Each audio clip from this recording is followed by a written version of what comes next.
So now we'll go up to our next thing after monitors is assignable controls. Here we can more or less set these assignable controls up as like some hotkeys to get to some various different parameters that would maybe make it just a little bit quicker, a little bit easier to get to some of those areas. The next one after that is patching. This one's kind of fun. So we got to look at the screen in two halves. You see this one says from, and it's got I/O, buses, direct outs, insert, sends, effects, and monitors. The other side has the same tabs, but it's two. And you will notice here that these icons look similar to a female XLR panel mount, and then on the two side they look like a male XLR. So we are going to make, you know, virtual connections of an XLR basically. So what we would do is, this is an indication here of the inputs that I have on my stage box, my DL251.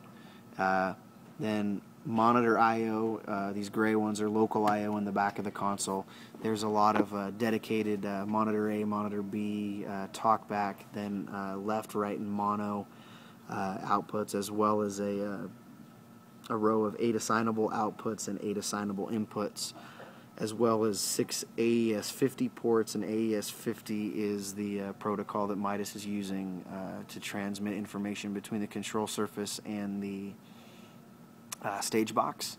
And then you also have 4 AES inputs, 4 AES outputs, and an AES sync for the ability to do word clock. There's also BNC word clock and a few other things. Let me see if I can throw the video camera back here and we can see this so you can see it a little bit better. Here's a row of 8 inputs, a row starting here of 8 outputs, a row here that has all again those monitor outputs, talkback outputs, left, right outputs.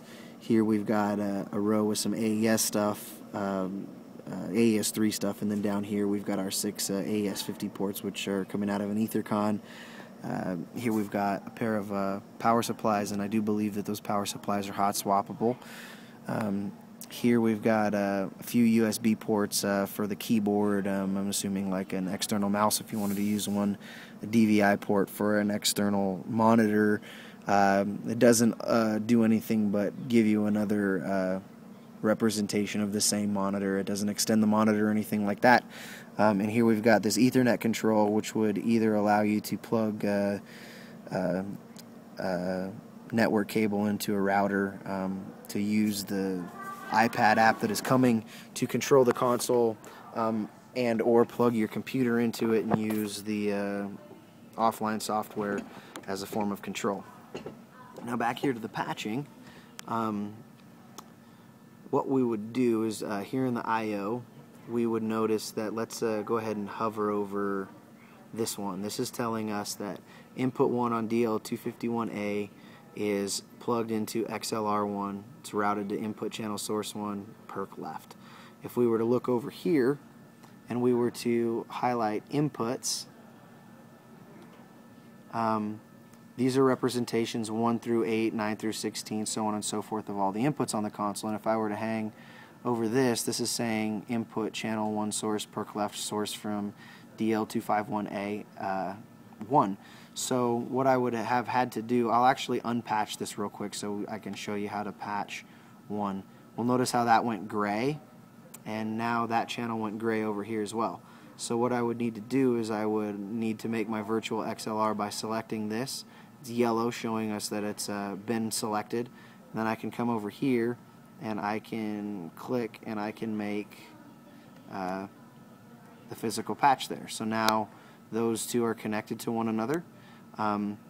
They also give you an auto function which will do massive quantities of channels at one time. You can also do the good old-fashioned make a box. Let me see, here's some unassigned channels. I'm not having good luck here, but you would have to be on auto in order to do that. Up here you've got some modes that say single, sequential, and auto, so we would need to be on auto, and if I'm on auto, then I can make a box and highlight a big group of them, and then I could go over to an applicable area and click on one, and it would patch all of the ones that I just patched or that I just selected. And then the sequential one, if you were in sequential, you could go and select a bunch of channels one at a time randomly, and then when you went to patch them, you would be able to patch them in order on the other side.